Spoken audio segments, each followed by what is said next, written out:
Night fell over Red Hollow like a closed coffin. There was no moon, no stars, only a pitch black that seemed to swallow everything. The silence was so thick that even my footsteps sounded like sin. And it was in this emptiness that I heard the first wings cut through the wind. Ravens, first a few, then a multitude of them. They landed on the roofs of the abandoned saloon, on the hanging tree, and even on the broken steeple of the old church. Their eyes burned like live coals, reflecting a glow that didn't come from the earth. I know the sound of crows well, but that night they weren't cawing. What I heard chilled my blood. No, please don't bury me here, my breath caught. That wasn't the voice of a bird. It was the voice of a man I'd buried in the desert years ago. I recognized every word, every plea. For a moment, I thought my mind was playing tricks on me. But then another crow cried, "I told you Red Hollow would die." It was Abigail, the widow who threw herself into the river one night of despair. Hearing her voice ripped from a bird's throat made my skin burn. And it didn't stop there. The birds all spoke at once, spitting words stolen from the city's dead. Pleas, laughter, accusations. It was as if each ghost had found a new mouth to torment me. I stopped in the middle of the street, staring up at the overcast sky. The voices intertwined, forming an unbearable chorus. Then, amidst the chaos, one phrase stood out, buttered by dozens of crows at once. Like a funeral dirge, Red Hollow doesn't sleep. The words echoed throughout the city, resonating within me like a verdict.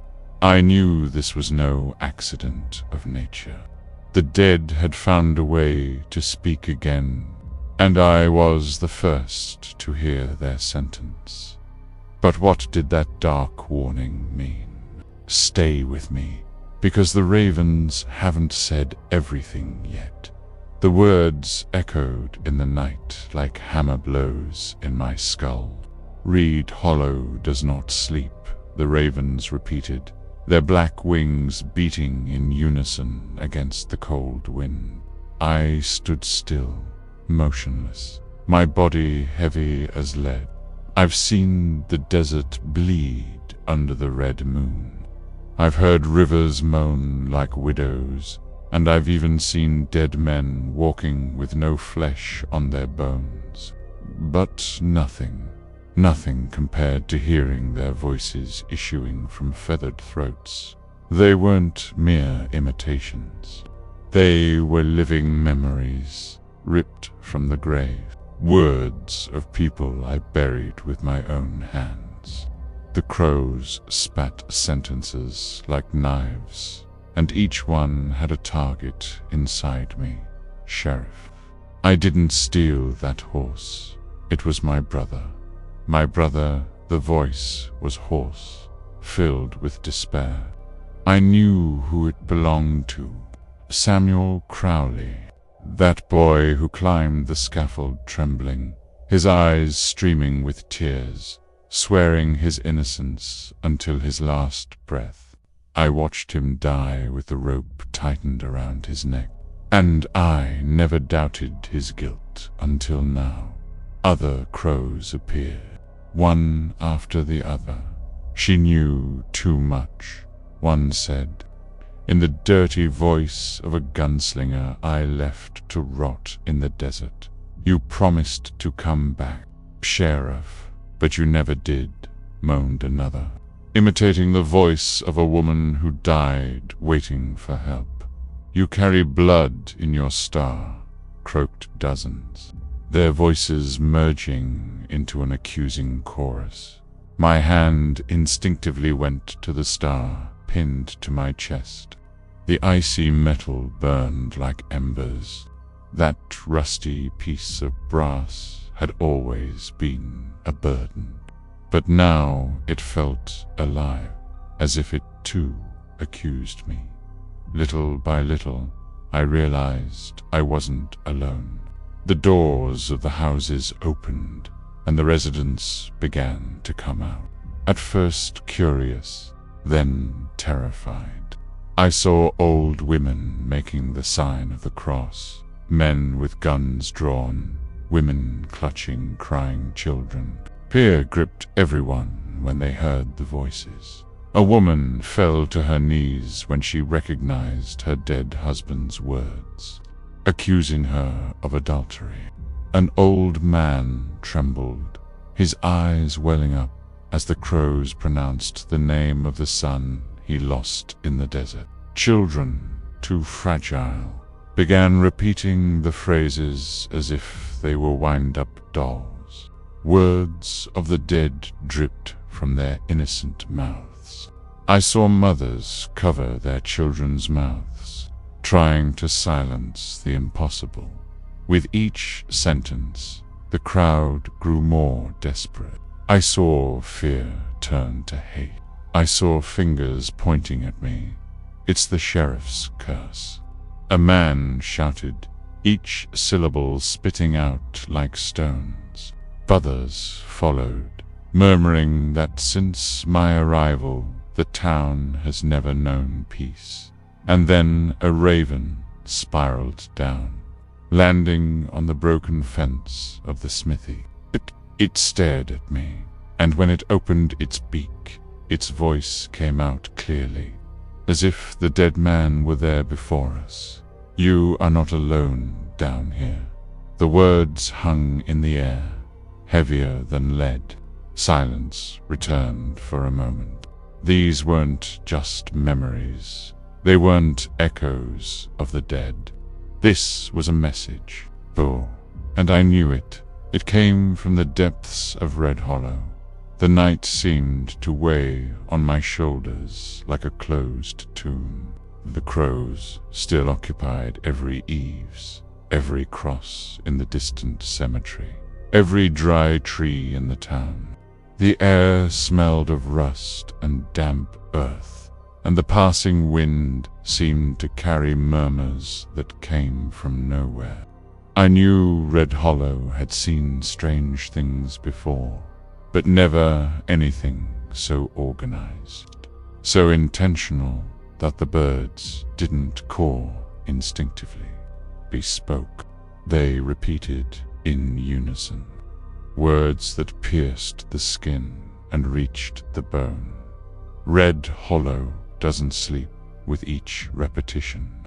The ground seemed to vibrate as if the earth itself responded to the call. Children covered their ears, some cried in despair, and I saw women clutching rosaries so tightly that their knuckles turned white. I myself felt my legs tremble, but I remained standing. I had to listen. It was then that a different crow stood out, larger than the others, with darker feathers, like burnt oil. Its eyes shone like burning coals, fixed on me. It opened its beak, and in the silence that fell, the sentence came out clearly, as clear as an accusation before a court. He knows what he did. My stomach churned. I didn't need anyone to remind me of the sins I carry, but hearing it out loud in front of the entire city was like being stripped naked before the living and the dead at the same time. The crowd didn't hesitate. Some began to repeat, as if hypnotized. He knows what he did. He knows what he did. Others pointed at me with hatred in their eyes, as if they had finally found someone to blame for the curse plaguing Red Hollow. The raven flapped its wings and continued, and he will pay the price. The words pierced my chest like a bullet. It wasn't a memory. It wasn't an echo. It was a promise, and I knew it wasn't just coming from the birds. The dead spoke through them, and they were looking right at me. Suddenly, everything went silent. The wind stopped, even people's breaths seemed to catch. And then, as if the earth itself had opened its mouth, the final sentence echoed louder than all the others. At midnight, Reed Hollow will be judged.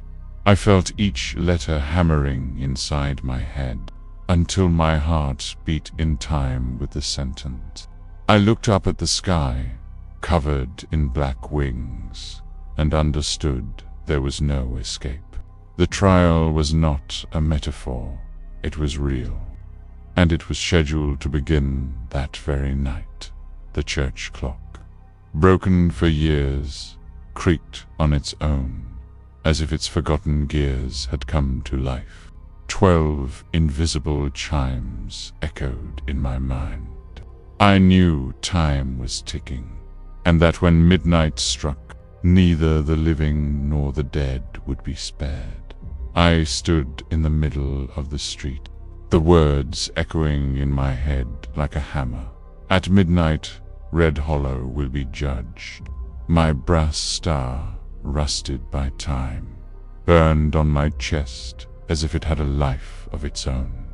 I didn't need the crows to remind me of what I'd done. Believe every face, every scream, every plea already haunted me on nights when sleep would never come. I knew the names of everyone who left before their time. I knew the eyes that begged me for mercy and the shoulders that slumped when I decided to turn my back. The city had always seen me as law, but I carried more blood than any gunman. And now, it seemed the dead had found a way to exact my due. As the wind swept dust through the deserted streets, I felt the guilt weigh more heavily than the silence of the city itself. I wasn't just hearing voices. I was hearing the tribunal of my past rise against me. After the words echoed from the crows' beaks, the city plunged into hysteria. Doors slammed, windows closed, and I saw residents running through the streets as if fleeing an invisible fire. Women dragged children by the arms. Men shouted prayers mixed with blasphemies, and even the dogs barked as if sensing the presence of something that didn't belong in this world. But the true terror came not from their fear, but from their voices. Each raven seemed to choose its victim, spitting phrases like knives thrust into old wounds. A woman fell to the ground when she heard from a bird's throat the voice of her dead husband accusing her of treason. I saw an old man weep like a child when a raven cried out the name of the son he lost in the desert. The children, they were the most fragile. Some began repeating the crow's words like broken dolls, their small mouths uttering phrases they shouldn't have known. I saw mothers forcefully covering their children's mouths, trying to stop them from continuing, as if they could silence death itself. In the midst of this, the townspeople gathered in front of the saloon. I saw shotguns pointed skyward, fingers on the trigger, but no shots were fired. Fear was greater than anger. They knew, as I did, that you cannot kill what already speaks with the voice of the dead. It was then that I heard the murmurs turn to accusations. It's the sheriff's curse. He brought this here. I looked around and saw fingers pointing at me, eyes filled with hate and despair. Half of them wanted me to solve the problem. The other half wanted me buried along with the ghosts that now haunted us. That was the true despair of Reed Hollow. The living were falling apart faster than the dead could ever destroy. I followed the bird's trail to Reed Hollow Cemetery. Each step seemed to take me deeper into something that didn't belong here. The wind carried a smell of iron and rot, as if the earth had been opened and never closed. The gate creaked behind me, but I didn't need to look to know I was alone. Alone, and yet surrounded. Inside the cemetery, the spectacle was maddening. Hundreds of crows occupied every crooked cross, every broken tombstone, every hanging tree branch. Their voices intertwined, spewing screams, whispers, and moans I knew well. It was as if the dead, all of them, were gathered there, using the birds as their throats. But in the center, there was something worse. A fresh open grave, the earth still churned. A circle of crows surrounded it, and they all fell silent as I approached. The silence was so sudden it chilled the air.